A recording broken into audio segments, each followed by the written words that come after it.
WhyGuru, WhyGuru, WhyGuru, WhyGuru, WhyGuru, WhyGuru, WhyGuru,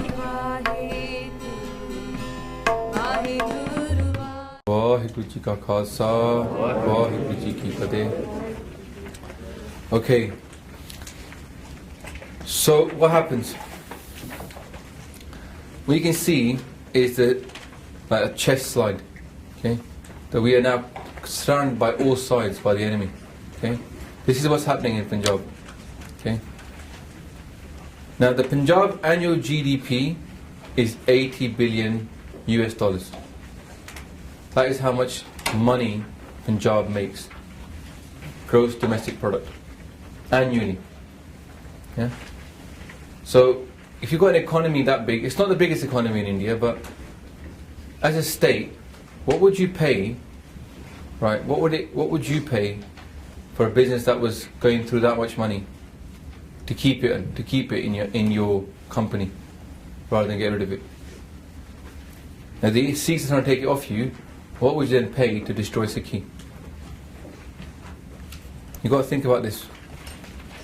There's a video you can watch on WhyGuru TV on YouTube, or actually you won't find it on his channel. If you just type in "faceless war" like that and WhyGuru TV into Google, you'll find Dal Khalsa shared it. Very easy to find. It was filmed in Park Avenue, Gurdwara South or upstairs by Sikh channel, so it's relatively good quality. What this talks about is how now they're not killing Sikhs since 1985 using guns, because bullets actually are too expensive, okay, and they're too obvious. So now you don't know who's killing you, but they're killing you anyway. And how do they do this? Like we said, education is low, very low in Punjab, and there's no investment into jobs. IT jobs don't really exist in Punjab. They exist everywhere else in India. There's no Silicon Valley in, there's no kind of what's happening in Bangalore. There's no reason that can't happen in Punjab, but it's not happening in Punjab. Okay. Farmer suicides. It's estimated that since 1988 to now, okay, 2,000 farmers a year have killed themselves. Okay. So if you look at that, that's about 15 to 16 years. Okay. So it's about 30,000 farmers. Sorry, it's not 15, 16 years, it's 26 years, yeah? So you're talking 50,000 farmers dead. That's like, that figure's like 5 farmers a year, 6 farmers a day are killing themselves in Punjab, to make it more real, yeah? Drugs and alcohol. 7 out of 10 males in Punjab are now addicted to alcohol and drugs. 70%, okay, of the men, and apparently 1 or 2 out of 10 of the women as well. Okay, addicted. This is New York Times publishing this. Yeah? The widows' colony existed in Delhi after November 1984, but now you've got widows' colonies in Punjab as well. Okay, where the men are all dead. Where you've got either from alcohol or drugs or the police or farmer suicides, okay, or from cancer, right? From all these things, okay, all the men are dead. It's just women left. Now, cancer. This is an interesting idea because a lot of people don't know about this, yeah? In Malwa, every 3rd person has got cancer. 1 out of 3 people have cancer. That is not normal, okay? This is just one region in Punjab. The cancer comes from many, many reasons. Firstly, air itself. Ludhiana is the most polluted city, air pollution wise, in the world. Where is the green Punjab that we talk about? All the parents are talking about how Punjab is so beautiful, lush green fields, fresh air. We think of Punjab, most of us will think fresh air. We won't think the worst air pollution in the whole world is in Punjab. The ground is saturated with chemicals. The factories that aren't high-tech jobs but crappy factories in Punjab, they just dump all their pollution into the water. The water is cancer causing. The land is growing food that is cancer causing. The farmers don't eat the same food that they sell in the markets. If you watch that program, I mentioned it a couple of times before already, yeah? But if you watch Satyamev Jayate, Amir Khan talks about the food in India. Okay, the farmers in India don't eat the food that they sell in the markets. They grow their own food organically with no pesticides and herbicides. And these are heavily encouraged in Punjab. We talked about this last week. I showed you the pictures of what they put into the food. Okay. Female infanticide. They've unchecked and allowed so many small scanning clinics in Punjab. These are illegal in India. In many states they've got rid of them. In Punjab, no problem. Set one up as much as you want. And female feticide, the highest rate in, I think, the whole of India is in Fatehgarh Sahib. The Chote Sahib they were killed. Okay. Encouraging emigration and movement into Punjab. So Sikhs are encouraged to go. I always thought it's so advanced that there's a British visa office in Ludhiana, I think, or Jalandhar. Yeah? But it's not advanced. It's encouraging Sikhs to leave. Go from Punjab. We don't need you here. Yeah? Import Indians into Punjab. Linguistic discrimination. Hindi is still seen as the educated language in India, especially in Punjab. It is and Punjabi is seen as uncouth. People are embarrassed now in Chandigarh because after years and years, everybody speaking Hindi, all the politicians, all the press speaking Hindi. Who speaks Punjabi then? Pindus. That's how it's seen, yeah? So people are embarrassed now to speak Punjabi. And in Punjab there's all these movements to save our Ma Boli. Which state has to have movements to save their language? Tamil Nadu does not have movements to save Tamil. Gujarat does not worry about saving Gujarati. Punjab is worried about losing Punjabi. And with Punjabi goes Gurmukhi. Okay? SGPC now is pretty much controlled by the government. And Punjab politics is so corrupt. You can basically buy votes. If you go to India, when it comes to election time, okay, the poor people know they're going to get paid off. Everybody expects it now. So what will happen is, somebody will control 1,000 people. They can get 1,000 votes. Some village person head will know. So he will say, right, for those 1,000 people, then I want 1,000 rupees per vote. Yeah, he's going to give them whatever 500, keep the rest for himself. Maybe it's more. Okay, so they'll have a going rate for one vote. You pay the guy at the top. He ensures all those people vote which way you want. It's just literally. There's no more democracy. It's just money. Yeah. So votes upon money. All this is like it's like that Chakravyuh. Chakravyuh is an old idea, you know, getting trapped in a situation you can't get out of. Yeah. It's like a military state where there's like your circles are turning, you can't see any way out. The same way is happening as we're surrounded on all sides now in Punjab. Yeah, you can't have daughters because people are killing them. Yeah, when they get older, the kids are getting on drugs. Okay, then they can't get a job. They can't get educated, so they can't get a job. If they get educated, there's no jobs to be had. They have to move out of Punjab. Yeah, and if they get politicised, they get killed. They care about this stuff, they get killed. Just passing, yeah, 17 years old, was doing a protest, Simran, okay, got shot dead purely because he was a bright light. He wasn't shot dead or just randomly. They picked that kid to shoot him. Okay, he was a rising star, bright, educated, Siana, yeah, into Sikhi, shot dead. I'll give you an example. What happens, you think, with all this female infanticide? Do you think the side effects are? Punjab is one of the worst balances of male versus to females in India. So what happens in 20 years? Not enough women, right? So what happens then? Men can't get married. Obviously, you haven't got enough women, then only so many women can get married, so many men can get married. So where people used to get married at 19, 20, 21, 22, they can't find a wife until they're in their 30s. There's no women around of marriageable age. So what happens then? rate goes up, innit? People are frustrated. They're drunk, they're on drugs anyway, they're depressed about their life. So then rape goes up in Punjab. So then you get all these cases of rape.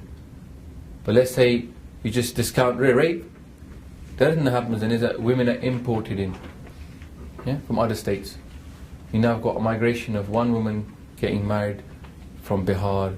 People are buying brides in India. Very common thing now, you buy a bride. And these women, unfortunately, are not women who chose to come and get married in Punjab. They get stolen. People in India are stolen all the time. They're walking around, 16, 17-year-old girl in Bihar, orphaned. She gets promised a job somewhere. Sounds a bit like one of those, those girls that come from Romania, yeah? Promised a job working somewhere. Next minute she finds herself taken to Punjab, married off to somebody. Yeah? Far away from her family. Hanji. Who's to blame for that? Isn't it the Sikhs that are apparently not? Well, this is what I'm trying to say. From the outside, you would say the Sikhs are to blame for this. When you add all these factors in, it's a chakravyuh. Because from all sides you're being attacked. Now, if you're deprived of education, you're deprived of opportunities, you're given too many drugs, the state is not allowing you to get educated, you're kept away from the very thing that made you into a good person previously, which was Sikhi. And then people say, it's your fault. Are these people Sikhs? Are they actually allowed to practice Sikhi? In Punjab, when people go to Punjab now, the Sikhs that are getting to Sikhi now, they're all like, yeah, Sikhi, let's go Punjab. What do we have to tell them before they go to Punjab? Say, let's have a reality check here. There is no Sikhi in Punjab. Do not go looking for Sikhi in Punjab. You won't find it there, you will come back depressed. So now we have to do crash courses for people going to Punjab. Say, do not get depressed. Yeah? Don't go there looking for Sikhi. Sikhi is here. Sangat is here. Go there, have a look at the Gurdwara, ignore the people. It's all about corruption, it's all about money. Your family members will try to rob you, they'll try to loot you, give you their sad stories. Right? Just go there, see Harmandir Sahib, see the Hazur Sahib and come back. Don't get pulled in by the guy with the big turban and the beard who tells you his sob story. Yeah? Especially people that haven't lived there, they don't know how badly people can lie there. But I lived there for 11 years, I know all the herapheri that goes on in India. Yeah? Get some young kid who gets into Sikhi here, oh Paji, India is going to be so amazing. Yeah? You have to warn them so they don't break their Sikhi. It will break your Sikhi going to India, very possibly.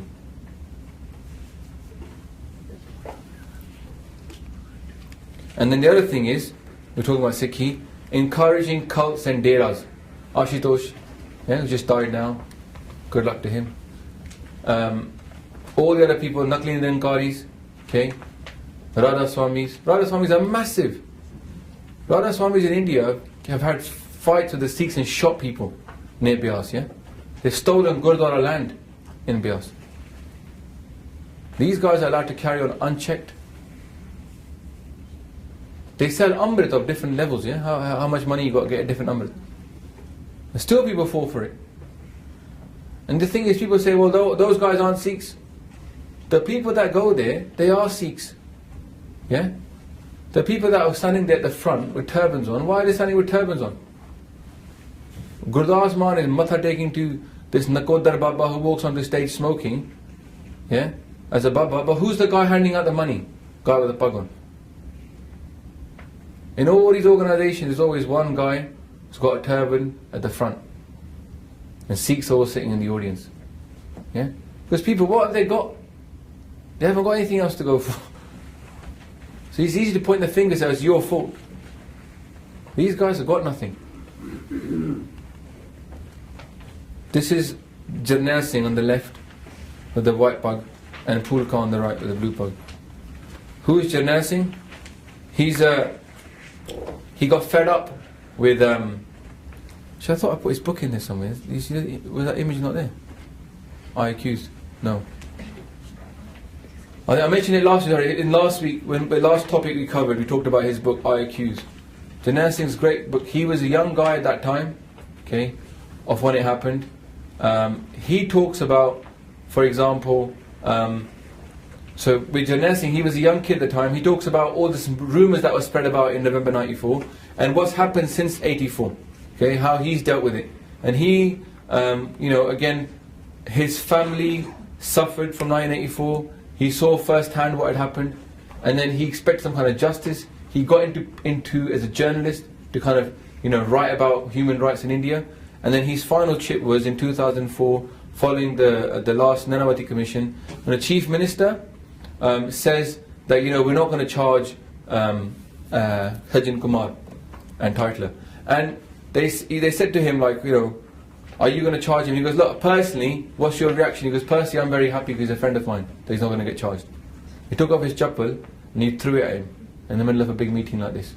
Okay. Now, following that, there has been loads of things happening, but he was one of those guys, Jarnail Singh. He's written a book called I Accuse, well worth reading. Okay. He lists people. It's a bit like Who Are the Guilty, but it's a bit more readable. Okay, it's a bit more like conversational style. On the side, you've got H.S. Fulka there. He's written a book called When the Tree Shook Delhi. Okay, again, very good book to read. What's interesting is that Fulka, he was just a young kid at that time when this happened. Now, he was saved by his Hindu family. His Hindu neighbors saved him, right? But what happens is after 2 or 3 days, the Hindu neighbors realize, right, that this whole thing was from the government. It was centre-led. Initially they thought it was riots as well. That's what the politicians were saying. It's all riots. But then they realised how much state sanctioned it.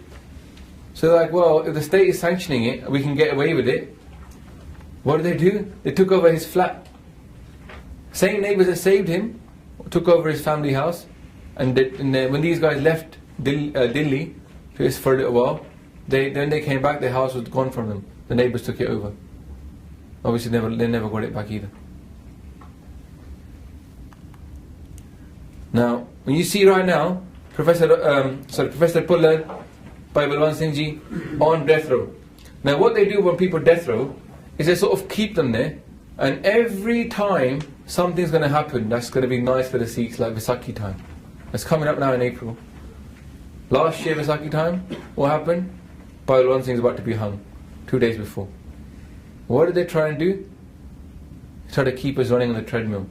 That's all it is. Yeah? You keep somebody so busy with so many things, they can never get anything done. I feel like that now with my prachar and stuff. But the point is about keeping people running on the spot so they can't do anything. Yeah? And that's what's happening to us. The minute we can actually start thinking, something else comes along and we all run around trying to solve that problem and then solve the next problem. Keep prodding us, and what do they want to prod us for? See who's awake, especially in Punjab, see who's still active, and then kill them. Yeah? They know that they haven't solved the problem. They know there's going to be residual impact. People around there still offended and upset, and they're looking for who's going to stand up. Who can they kill? The other thing they keep doing to prod us is to do Byad Byad Sri Guru Granth Sahib Ji. Every couple of months in India you find out Swarup of Guru Granth Sahib Ji found in the well. Now who does this? No God-fearing Hindu is going to walk into Gurdwara, take Guru Granth Sahib Ji and throw it into a well. It's not possible. Kabir Ji, Ramanand Ji, all these people are inside there.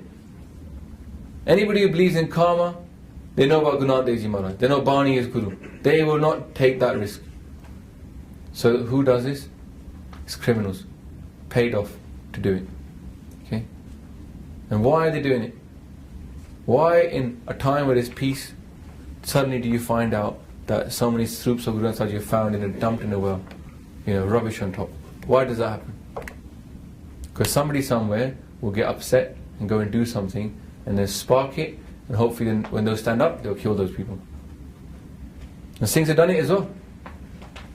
Yeah? One guy went to a place, found the guy in the policeman and shot him. Yeah? And now being done. Jaspal Singh, again, 17, 18 years old, he's killed when he's protesting peacefully. They were sitting down in Gurdaspur, sitting down doing WhyGuru Simran. And the police raided them. You can see the video on YouTube and they're chasing the people. And Jaspal Singh, suddenly, only Jaspal Singh is shot dead. No one else got shot, just this one kid. Increase the police and military presence all over Punjab. This is recently, Samir Saini was brought in and they increased the presence. Why are they suddenly increasing the police and the army presence in Punjab? Because Balwant Singh was going to get hanged and they were looking to see who is standing up, who can they kill. Basically, in Punjab there's a stalemate going on. Yeah? Seeing who's gonna make the first move. And they keep prodding us, say, here, we're still here. Let's see if you're still here. 11 DGPs. CBI cleared Sajjan Kumar in 2013. This guy is the same guy everywhere else found very credible evidence, yeah, that he was very most likely involved. He's cleared. Now this is when the Sikhs last year, the Sikhs in Delhi were pressing in big numbers. They stopped the tube. You remember? Yeah, they was raiding all the barricades, all that kind of stuff. So there is a bit of a resurgence going on, but it always tends to focus upon the political process. It's still going to the political process. Now what's happening now? So Jarnail Singh, since that he's been working on the political and legal angle, but mostly on the political angle. You know when this lady in Punjab, in BP, I forgot her name now, she went on death strike for a while. Remember she went on hunger strike for a long time in Delhi? She was one of the main witnesses. Nirpreet Kaur. So, but Jarnail Singh was one of the main people who was supporting her at that time. Okay, he's done a lot of prachar as well. He does, like him and some other people. They get involved. They go to pins in non-Sikh areas. They do prachar and people come into Sikhi. All these photos on his Facebook page about 20 or 30 Hindus in this pin all became Amritari after the prachar there. H.S. Fuka working the legal side tirelessly since 1984. Okay. Now what's happened recently is these two guys have joined the Aam Admi Party of Arvind Kejriwal.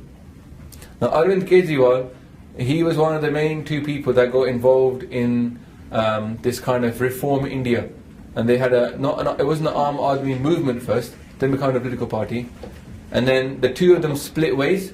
He decided to found a political party. The other guy said, I'm not for a political party.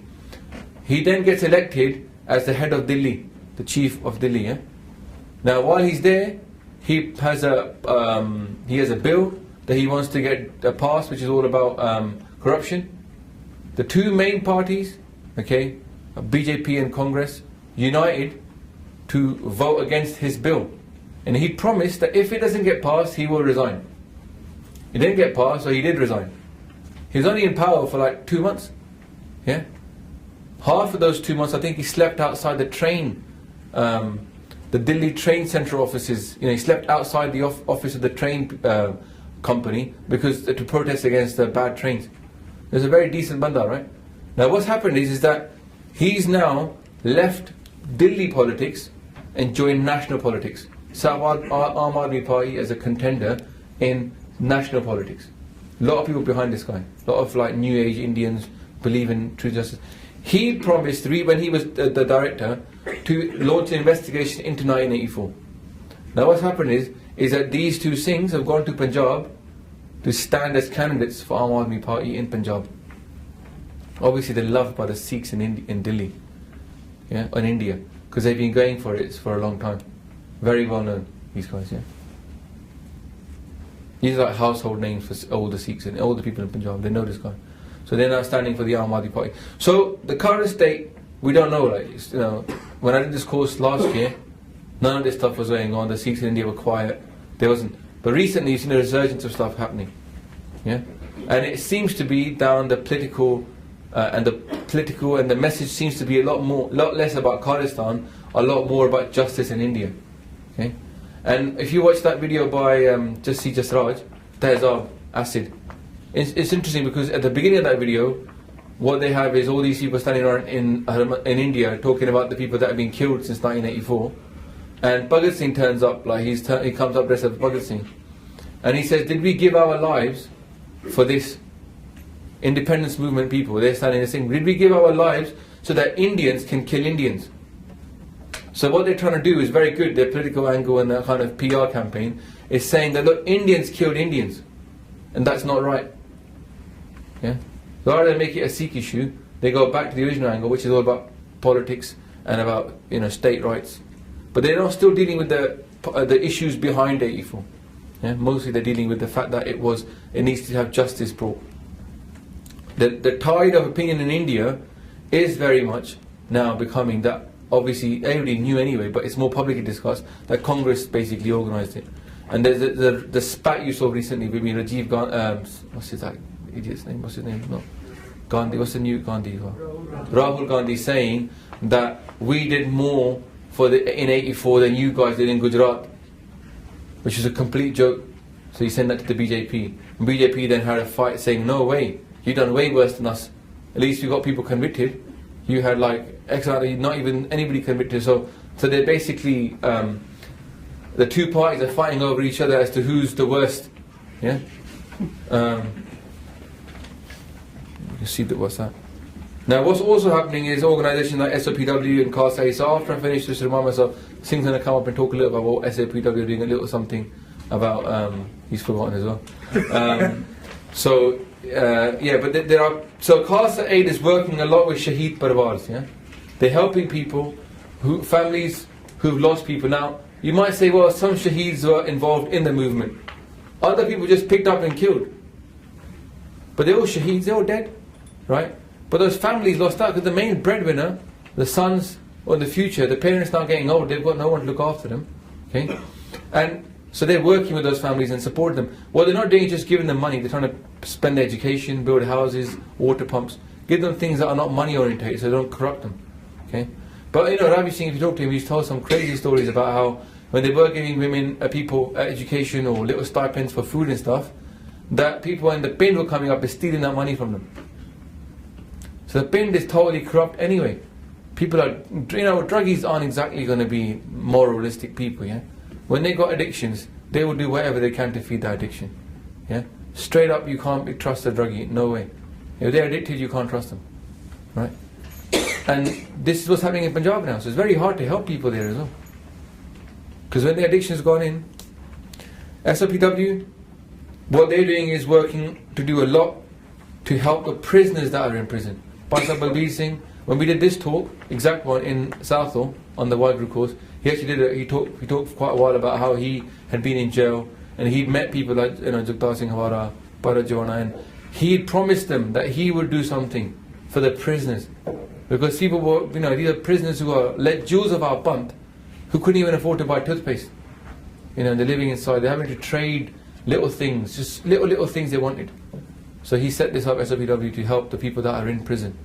Okay, they're trying to ban SOPW in India. They're trying to say that it's a militant organisation. When they had all this stuff come up last year, they named them again and again as being a militant organisation. They're just helping prisoners. And people are still in jail because of Tata. Now, looking at the Panth now, sort of step away from the political situation of Punjab. Look at the Panthic situation. What's happening within our Panth?